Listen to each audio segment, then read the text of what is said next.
पर बीजेपी की खास नजर। आदिवासी कार्ड मिशन 2023 का दांव। नमस्कार, आप देख रहे हैं न्यूज 18 राजस्थान। आपके साथ मैं हूं अभिषेक। राष्ट्रपति चुनाव में एनडीए उम्मीदवार द्रौपदी मुर्मू ने नामांकन दाखिल कर दिया है। बीजेपी ने प्रदेश से 3 आदिवासी सांसद और 6 आदिवासी विधायकों को प्रस्तावक बनाया है। प्रस्तावकों के पीछे बीजेपी की रणनीति कुछ खास दिख रही है। मिशन 2023 के लिए बीजेपी अभी से जुट गई है। आदिवासियों का प्रदेश की 70 सीटों पर असर है। ऐसे में बीजेपी ने राष्ट्रपति चुनाव से प्रदेश की सियासत को साधने की कवायद तेज कर दी है। चर्चा आज इसी मुद्दे पर। तो चलिए चर्चा करते हैं। हमारे साथ जो गेस्ट पैनल है परिचय करवा दूं। हमारे साथ जुड़ रहे हैं गोपाल केसावत जी, कांग्रेस नेता हैं। आशीष चतुर्वेदी जी, बीजेपी नेता हैं। मिथिलेश जैमिनी जी, वरिष्ठ पत्रकार हैं। और पीडी पारीक जी, जो कि राजनीतिक विश्लेषक हैं। सर, आप सभी का बहुत बहुत स्वागत है न्यूज 18 राजस्थान पर। आशीष जी, सबसे पहले आपसे चर्चा की शुरुआत कर रहे हैं। 2023 को साधने की तैयारी कर ली है राष्ट्रपति चुनाव के जरिए ही। देखिए अभिषेक जी, ये जो फैसला लिया है भारतीय जनता पार्टी और एनडीए ने श्रीमती द्रौपदी मुर्मू जी को राष्ट्रपति का उम्मीदवार बनाने का, ये बहुत ही ऐतिहासिक फैसला है। वो देश की पहली आदिवासी राष्ट्रपति होंगी और दूसरी महिला राष्ट्रपति होंगी। और इससे आप देखिए पूरे देश में एक संपूर्ण आदिवासी समाज में एक मैसेज जाएगा। और उन्होंने महिला उत्थान के लिए, महिला सशक्तिकरण के लिए, शिक्षा के लिए बहुत सारा कार्य किया हुआ है। हमारे जो राष्ट्रपति पद के उम्मीदवार हैं उससे भारतीय जनता पार्टी की राजनीतिक संस्कृति और सोच का पता पड़ता है। अगर हम बात करें, देश में अभी तक बहुत सारे राष्ट्रपति हुए हैं। भारतीय जनता पार्टी को ऐसे 3 अवसर मिले हैं जिसमें ये अवसर भी शामिल है जब हमने अपना राष्ट्रपति देश में बनाया है। अगर हम पहले राष्ट्रपति की बात करें तो राष्ट्रपति एपीजे अब्दुल कलाम को 2002 में बनाया था। दूसरी बार 2017 के अंदर श्री रामनाथ कोविंद जी को बनाया। और अब हमारे एनडीए की प्रत्याशी श्रीमती द्रौपदी मुर्मू जी हैं। देखिए अभिषेक जी, आपका जो मूल प्रश्न है ना कि 2023 को लेकर के, मुझे लगता है ये मेरे समझ में आ नहीं रहा है आपका प्रश्न। ठीक है, देखिए तो मैं जरा क्लियर कर ये देता हूं। देश के राष्ट्रपति का चुनाव है। आदिवासी समाज से आती हैं द्रौपदी मुर्मू। करीब 70 सीटें जिस पे प्रभाव आदिवासी समाज का है राजस्थान में। पिछली बार 39 सीटों में से महज 4 सीटें आप जीत पाए थे। नहीं, एक मैं आपको करेक्ट कर देता हूं। देखिए अभिषेक जी, मेरे पास भी आंकड़ा है। अगर मैं 2018 के चुनाव की बात करूं तो उदयपुर संभाग में अगर हम बात करें तो 28 सीटें आती है। उस 28 में से काफ़ी सीटें ट्राइबल के लिए रिजर्व्ड है। अभिषेक जी, उन 28 में से भारतीय जनता पार्टी 15 सीटें जीती है। उदयपुर में 8 में से 6 सीटें हम जीते हैं। प्रतापगढ़ में 1 जीते हैं। राजसमंद की भी हम सीटें जीते हैं। टोटल 28 में से भारतीय जनता पार्टी के पास 15 सीटें आती है। कांग्रेस के पास 10 सीटें आती है। 2 सीटें बीटीपी लेकर के जाती है और एक सीट जो है निर्दलीय रमीला खड़िया जीतती है। और अगर हम लोकसभा चुनाव की बात करें 2019 में, तो राजस्थान की सभी ट्राइबल सीटों की बात कर लें, चाहे हम लोकसभा चुनाव की तो बाद में बात कर लेंगे, अभी विधानसभा के लिहाज से हम तो यानी अब 2023 की तैयारी के तौर पे नहीं देख रहे हैं। यानी 2023 इस लिहाज से निशाने पे नहीं है क्योंकि प्रस्तावक जो बने हैं वो सभी आदिवासी समाज से। देखिए मुझे लगता है ये जो निर्णय लिया गया है बहुत ब्रॉडर वे में लिया गया है। आप देखिए कि देश की वो पहली आदिवासी राष्ट्रपति बनेंगी। इसमें आप देखिए पूरा राष्ट्र का भाव छुपा हुआ है। मुझे लगता है आप इसको अगर प्रदेश ब्रॉडर वे में आपने ये फैसला लिया है। ठीक है गोपाल जी, एक ब्रॉड वे में कहा जा रहा है कि यह फैसला लिया गया है। कांग्रेस के लिए तो यह बाउंसर है, ऐसा लग रहा है। देखिए अभिषेक जी, भारतीय जनता पार्टी हमेशा दलित और आदिवासी को वोट बैंक के रूप में देखती है। आप देखिएगा यहां पर कि राजस्थान में 25 सांसद में से 4 सांसद दलित समाज के और आदिवासी समाज के अन्य जो है, उन्होंने देश की संसद में जाकर क्या किया, क्या बोले वो लोग। इसी तरीके से राजस्थान से प्रस्तावक बनाने के पीछे इनका हिडन एजेंडा यह है कि भारतीय जनता पार्टी आने वाले चुनाव में आदिवासी वोट को सहारा बनाकर सत्ता में जाना चाहती है। लेकिन ये मंसूबा कभी पूरा नहीं होगा। ये आदिवासी कार्ड खेल रहे हैं। मैं कहना चाहता हूं कि देश में दलित आदिवासी जो कांग्रेस पार्टी को हमेशा कांग्रेस पार्टी ने आगे रखा है। अब ये आदिवासी का एक जुमला लेके आगे कि साहब हम आदिवासी महिला को बना रहे हैं। अरे देश की हमने प्रथम राष्ट्रपति प्रतिभा पाटिल जी को दिया, हमने देश के प्रथम दलित प्रधान राष्ट्रपति के आर नारायण को दिया। आप किस बात तो आप दलित कहते थे, इन्होंने आदिवासी कह दिया, इसमें दिक्कत क्या है? आप दलित कहते थे, इन्होंने आदिवासी कह दिया। इनका हिडन एजेंडा है आदिवासी वोट बैंक को ये अपना हथियार बनाना चाहते हैं और 2023 में ये चाहते हैं कि हम सरकार बना लें, लेकिन ये कभी पूरा नहीं होगा। जिस तरीके से इस देश के आदिवासी और दलित वोट बैंक को इन्होंने चोट दी है, इन्होंने राजस्थान को क्या दिया? मैं पूछना चाहता हूं भारतीय जनता पार्टी से कि राजस्थान का एक भी सांसद संसद में जाकर नहीं बोला। वो हमारे प्रधानमंत्री जी और शाह के सामने जाके मौन खड़े हो जाते हैं। अर्जुन मेघवाल जी कुछ बोलने की बात करते हैं, साइकिल से जाते हैं, उन्होंने कहा दूसरे सांसद नहीं है। आप क्या साबित करना चाहते हैं? इनकी ये नीति है, केवल इनकी करनी और कथनी में ये अंतर है। भारतीय जनता पार्टी केवल इसको अपना एक एजेंडा साबित करना चाहती है, एक मुखौटा बनाना चाहती है। देश का आदिवासी और राजस्थान का आदिवासी अच्छी तरीके से समझ चुका है कि किस तरीके से भारतीय जनता पार्टी हमारे वोट बैंक को हथियाकर सत्ता हासिल करना चाहती है।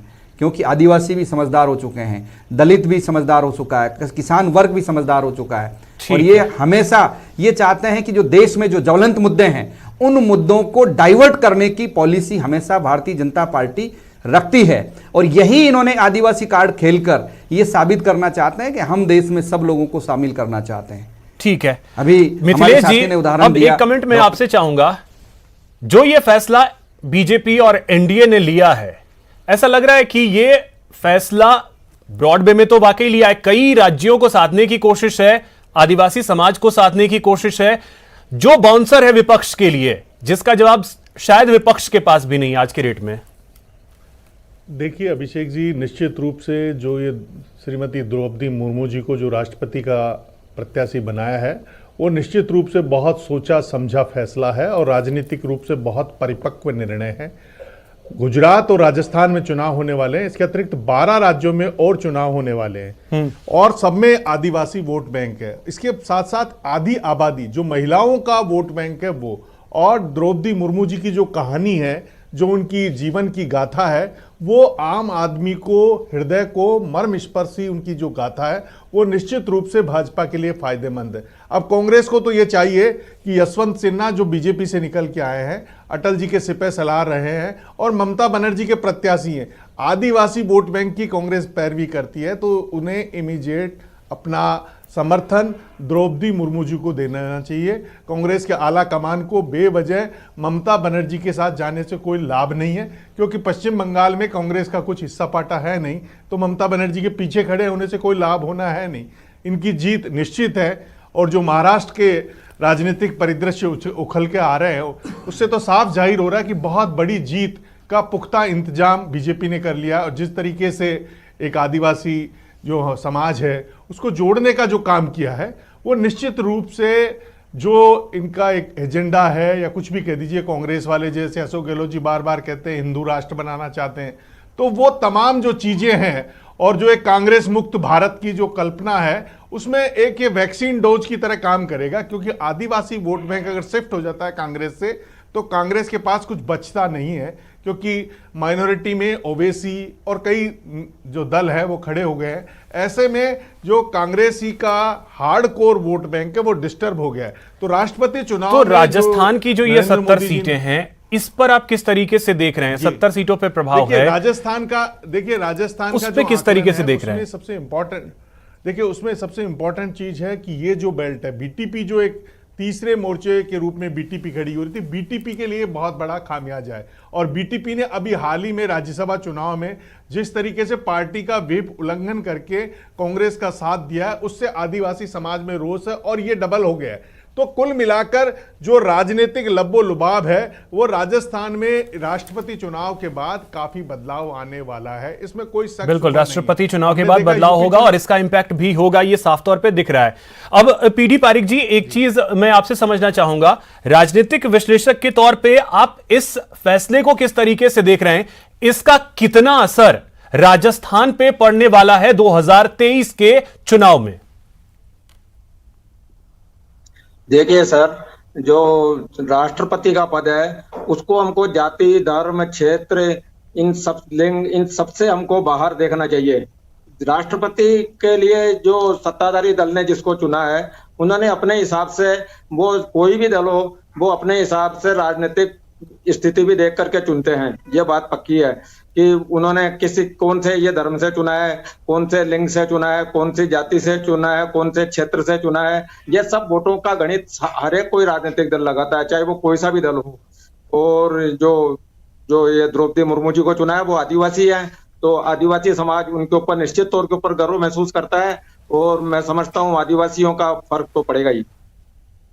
तो ये राजस्थान की जो सीटें हैं वहां किस तरीके से असर डालेगा, क्योंकि पिछली बार के चुनाव में ज्यादा कुछ फायदा बीजेपी को आदिवासी बाहुल्य इलाके में हुआ नहीं था। जी, आदिवासियों को, इस आदिवासी कार्ड का फर्क तो महसूस होगा, जब चुनाव होगा उस वक्त के ऊपर इसका पता चलेगा। और ये जरूर आदिवासी वर्ग जो है वो अपने आप को गौरवान्वित महसूस करते हुए वो इसका शायद फल उनको दे पार्टी को। ठीक है। अब आशीष जी, अगर मैं आपसे एक चीज ये समझूं कि ठीक है, आपने कैंडिडेट तो बना दिया, लेकिन प्रस्तावक भी आपने उसी समाज से चुना। देखिए अभिषेक जी, जहाँ तक प्रस्तावकों की बात है तो राजस्थान से राजेंद्र गहलोत जी भी सांसद हैं, वो भी इसमें प्रस्तावक हैं। आदरणीय प्रधानमंत्री मोदी जी इसमें प्रस्तावक हैं, और गृह मंत्री जी इसमें प्रस्तावक हैं। हमारे राष्ट्रीय अध्यक्ष इसमें राजेंद्र गहलोत जी, राजनाथ सिंह जी, राजेंद्र गहलोत जी राज्यसभा से जी, लोकसभा और विधानसभा की अगर मैं बात करूं, नरेंद्र मोदी जी यहां से चुनाव नहीं लड़ते। पूरे देश में देखना, अरे पूरे देश से देखना पड़ेगा ना। आप देखिए प्रस्तावक हर पूरे देश से, अलग अलग प्रांतों से अलग अलग लोग इसमें प्रस्तावक बने हैं। मुझे लगता है हर चीज़ का हम इसमें राजनीतिक अर्थ निकालेंगे तो ठीक नहीं होगा। और मिथिलेश जी अभी बहुत अच्छी बात कर रहे थे। मुझे लगता है अभिषेक जी, जहाँ तक हमारे प्रत्याशी की बात है, जीत लगभग तय है, इसको लेकर के कहीं कोई आशंका है नहीं। अब तो कांग्रेस को यह तय करना चाहिए कि वो आदिवासियों के साथ है या नहीं है। और देखिए आज ही दो डेवलपमेंट हुए हैं पिछले 2-3 दिन में। अगर हम बात करें, बीजू जनता दल ने भी निर्णय ले लिया है उनको समर्थन देने का। वाईआर जो कांग्रेस पार्टी है आंध्र प्रदेश में, उसने भी समर्थन देने का निर्णय लिया है। और राजस्थान के भी कई विधायक ऐसे, अगर हम बात करें तो अब ये महत्वपूर्ण हुआ कि राजस्थान में बीटीपी क्या निर्णय लेती है। राजस्थान के वो निर्दलीय विधायक जो कि आदिवासी समाज से आते हैं, उनका रुख क्या रहेगा। ऐसे विधायक जो बसपा से कांग्रेस में ट्रांसफर हुए हैं, क्योंकि इसमें विप तो चलेगा नहीं, उसमें से कई लोग ऐसे हैं जो कि इस आदिवासी समुदाय के, अगर हम बात करें तो उनका रुख क्या होता है, ये बड़ा महत्वपूर्ण होगा। जीत को लेकर के कोई संशय है नहीं। अभी मिथिलेश जी की बात को तो आपने कोट कर दिया, पीडी पारिक जी ने भी एक बात कही थी कि राष्ट्रपति पद को हमें जाति, धर्म, इन सभी से परे रखना चाहिए। नहीं, आपकी बात ठीक है, लेकिन होता क्या है देखिए तो कि उनकी बात को आपने देखिए कोट जो नहीं रिएक्शन किया। था ना अभिषेक जी, आप इस पूरे घटनाक्रम को देखिए, पूरे घटनाक्रम का रिएक्शन देखिए कि जब उनके पास प्रधानमंत्री जी का फोन जाता है ये बताने के लिए कि भाई आप एनडीए की तरफ से राष्ट्रपति पद की उम्मीदवार हैं, तो वो इतनी भावुक हो गई कि वो कुछ जवाब भी नहीं दे पाई। बहुत मुश्किल से उनके मुंह से धन्यवाद निकला। तो हमें यह समझना पड़ेगा कि जो आदिवासी समाज है, जो दलित समाज है, उसको लगभग 70 सालों तक कांग्रेस ने वोट बैंक समझा है और उसकी दशा में कोई सुधार हुआ नहीं है। कांग्रेस जो बातें करती है ना कि हमारा ये वोट बैंक रहा है, आप बताइए कांग्रेस की जो स्थिति हुई है, चाहे 2014 के चुनाव की बात कर लें, 2019 के चुनाव की बात कर लें, ये मुख्य विपक्षी दल का दर्जा हासिल नहीं कर पा रहे हैं। तो कांग्रेस को भी ये आत्ममंथन करना पड़ेगा, क्या कारण है कि ये समुदाय जो कांग्रेस का वोट बैंक रहा करता था वो कांग्रेस से क्यों खिसका। अगर हम बात करें गुजरात की बात कर लें, अगर हम बात करें मध्य प्रदेश की बात कर लें, अगर हम बात करें छत्तीसगढ़ की बात कर लें, राजस्थान की बात कर लें, महाराष्ट्र की बात कर लें, इन सब जगह पर आदिवासी समुदाय काफ़ी बड़ी संख्या में है। धीरे धीरे आप देखिए जब इनको लगा कि कांग्रेस ने उनका केवल वोट बैंक की तरह इस्तेमाल किया है। और राजस्थान की स्थिति बताता हूं मैं अभिषेक जी आपको कि राम नारायण मीणा जी बहुत वरिष्ठ विधायक हैं, पहले सांसद भी रहे। उन्होंने खुद ने विधानसभा में बोला कि भाई हमको बोलने का मौका ही नहीं मिलता है। रमेश मीणा जी ने, आप देखिए जब बीच में मंत्री नहीं थे तब उन्होंने बोला है कि जो हमको जो है प्रश्न लगाने का मौका ही नहीं मिलता है, हमको बोलने की आज़ादी नहीं है। तो राजस्थान में चाहे आपने मंत्री बना दिए, चाहे सत्र में अरे आपने चाहे मंत्री बना दिए, अरे आपने मंत्री बना दिए। देखिए ना, आपके विधानसभा सत्र में माननीय मुख्यमंत्री जब वसुंधरा जी तत्कालीन मुख्यमंत्री जी अरे आपकी स्थिति, तब आपने कितना बोलने दिया? गोपाल जी आपकी स्थिति पता है, आपके सारे मंत्री बोल रहे हैं, आपके राजस्थान के दलित विधायक बोलते हैं कि चाहे आपने राजस्थान में दलित मंत्री बना दिए, सबको पता है उनके पास कितने अधिकार हैं, कितने कार्य हो रहे हैं। आपने कितने बनाए थे, इस बात पे आ जाइए आप। और आपकी स्थिति आदिवासी समाज में आप जो कह रहे हैं वो स्थिति नहीं है। आने वाले समय में आप देखिए क्या होता है। ठीक है, तो गोपाल जी अब ये बताइए, बहुत अच्छे तरीके से समझ चुके हैं। ठीक है, तो गोपाल जी अभी आपने मिथिलेश जी को भी सुना होगा कि अब वर्तमान परिस्थिति में यह है कि अब जिस तरीके से द्रौपदी मुर्मू को समर्थन मिल रहा है, बीजेडी ने समर्थन का ऐलान कर दिया है, बिहार से जेडीयू ने समर्थन का ऐलान कर दिया है, अब उसके अलावा आंध्रा से समर्थन का ऐलान कर दिया गया है जगन मोहन रेड्डी की तरफ से। अब कांग्रेस क्या करेगी? मिथिलेश जी को भी आपने सुना होगा, पश्चिम बंगाल में ज्यादा कुछ है नहीं कांग्रेस के लिए, और जो कैंडिडेट हैं विपक्ष के वो एक पार्टी जो है टीएमसी उसके आते हैं। तो फिर कांग्रेस क्या स्टैंड ले सकती है? देखिए अभिषेक जी, कांग्रेस पार्टी का स्टैंड क्लियर है। हमेशा आदिवासी, दलित, किसान, मजदूर, युवाओं के साथ में कांग्रेस हमेशा खड़ी रही है और जब जब भी बात आई है। लेकिन जिस तरीके से बीजेपी ये हुआ बना रही है कि हमने आदिवासी महिला, अरे हम ये कह रहे हैं कि हमने देश आज़ादी के पूर्व, आज़ादी के बाद में भी इन जो वंचित वर्ग थे इनकी बात को हमेशा कांग्रेस पार्टी ने उठाया। ये कैसे भूल सकते हैं हम लोग? क्या इन्होंने ये 8 साल के अंदर ही सब कुछ बदल के रख दिया? अरे कांग्रेस पार्टी ने जिस तरीके से डेमोक्रेसी को बचाए रखा, और वही देन है जो आज द्रौपदी मुर्मू जी सर्वोच्च पद के उम्मीदवार बनी हैं। तो समर्थन कर रहे हैं। हम लोगों ने हमेशा इनकी तरह हम लोग तोड़फोड़ नहीं करते हैं। गोपाल जी आप स्पष्ट बताइए, शिवसेना की जो गोपाल सत्ता जी है आप स्पष्ट उसमें किस बताइए कि तरीके आप से ये समर्थन कर रहे हैं या दखल नहीं कर रहे हैं। देकर आज उन्होंने बात ना करें, मतलब आप सरकारों को तोड़ने फोड़ने का काम किया है, चुनी हुई सरकारों को तोड़ने का काम किया है। कौन कर रहा है ये लोग केवल डर दिखाकर, भय दिखाकर। ठीक है गोपाल जी, तो समर्थन कर रहे हैं या नहीं? आज की है इन्होंने समर्थन कर रहे हैं द्रौपदी मुर्मू का या नहीं? इस तरीके के हुआ नहीं बनाना चाहिए कि ये लोकतंत्र है, लोकतंत्र में सत्ता पक्ष और विपक्ष होना बहुत अति आवश्यक है। मुझे लगता है अभिषेक जी शायद गोपाल जी ये प्रश्न का उत्तर देने की स्थिति में है नहीं। नहीं, ऐसा नहीं स्थिति में है। लेकिन आप जिस तरीके की बात कर रहे हैं आशीष जी, मैं ये प्रश्न पूछना चाहता हूं, क्या कब से आप दलित हितैषी हैं? आप मुझे ये बता दीजिए। आप घर अगर दलित के घर पे जाते हैं, आदिवासी के घर पे जाते हैं ना, पत्तल के और दोनों में खाते हैं। आप नए बर्तन खरीदते हैं। आपके अमित शाह जी यहाँ पर आए थे, पत्तल और दोनों में आपका प्रोपेगेंडा है, ये आपका प्रोपेगेंडा है। किस आदिवासी के घर में आपने उसके बर्तन में आपने चाय पी है, उसके घर में किस उसके बर्तन से खाना खाया है? आप केवल वोट बैंक हासिल करने के लिए आदिवासी और दलित को इसलिए अपना आप हथियार बनाना चाहते हैं। इस तरह की बातें करते हैं, इसमें कोई सच्चाई है नहीं। ऐसा नहीं है, ऐसा आप लोग सच्चाई है। आप चलिए कभी हमारे साथ में किसी दलित के घर पर, आप उसके बने हुए बर्तन में आशीष जी और गोपाल जी, मान जाऊंगा आपको। मैं आपके पास आ रहा हूं। एक चीज अब मैं आपसे समझना चाहूंगा कि कैंडिडेट विपक्ष ने पहले ऐलान कर दिया और उसके बाद एनडीए ने ऐलान किया। क्या यही वजह है कि कांग्रेस मझधार में फंसती हुई दिख रही है? देखिए, कांग्रेस के लिए अभी बहुत संकट की स्थिति। अगर वो आदिवासी और महिला जो प्रत्याशी है उसका समर्थन नहीं करती है तो निश्चित रूप से, और एक यशवंत सिन्हा जी का समर्थन कर देती है जो टीएमसी का है, तो जो नॉर्थ इंडिया में इलेक्शन होने वाले हैं, चाहे राजस्थान में, चाहे गुजरात में, चाहे अदर स्टेट्स में, उसमें उनको नुकसान होने की पूरी संभावना है। कांग्रेस के आला कमान को, शीर्ष नेतृत्व को जितनी जल्दी ये समझ में आ जाएगा, लाभ में रहेंगे, क्योंकि वो कहेंगे कि हमने हमारा दिल बड़ा दिखाया और हम आदिवासियों के साथ खड़े, हम इनका स्वागत करते हैं, क्योंकि जीतना तो तय है। जिस तरीके से महाराष्ट्र में गए उसके बाद और वैल्यू बढ़ गई है कि जीत तय है।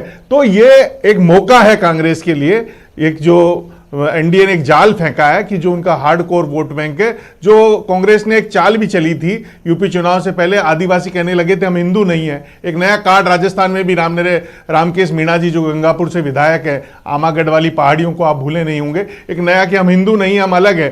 तो उस मुद्दे को भी बीजेपी ने बहुत संजीदगी से और यह समझाने की कोशिश की है कि आदिवासी भी हिंदू हैं और हम सब हिंदू हैं, और वो जो बार बार अशोक गहलोत जी कहते हैं कि हिंदू राष्ट्र बनाने की दिशा में जा रहे हैं, उस पर भी मोहर लगाई।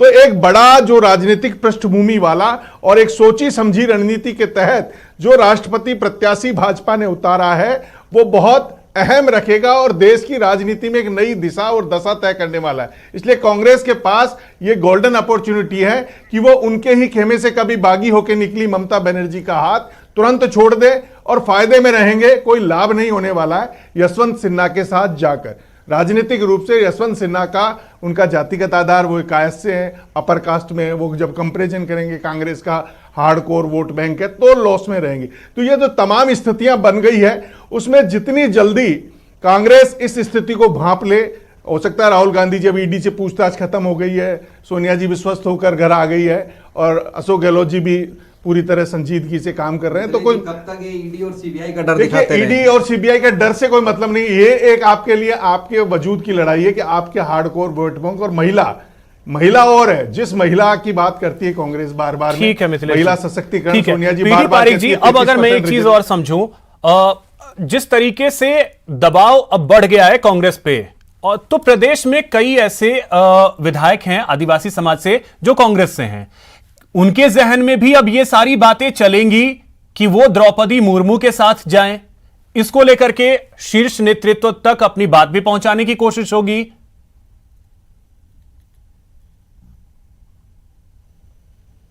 ये इसमें ऐसा है, राष्ट्रपति चुनाव के अंदर जैसे राज्यसभा में होता था उस तरीके से गोपनीय वोट नहीं गोपनीय वोट होता है। इसके अंदर राज्यसभा के अंदर तो खुला वोट था, उसके अंदर तो वोट अपने दल को दिखाना पड़ता था। इसके अंदर वोट किसी को दिखाना नहीं है, इसका वोट गोपनीय है और गोपनीय वोट के अंदर किसी भी संभावना से हम इनकार नहीं कर सकते।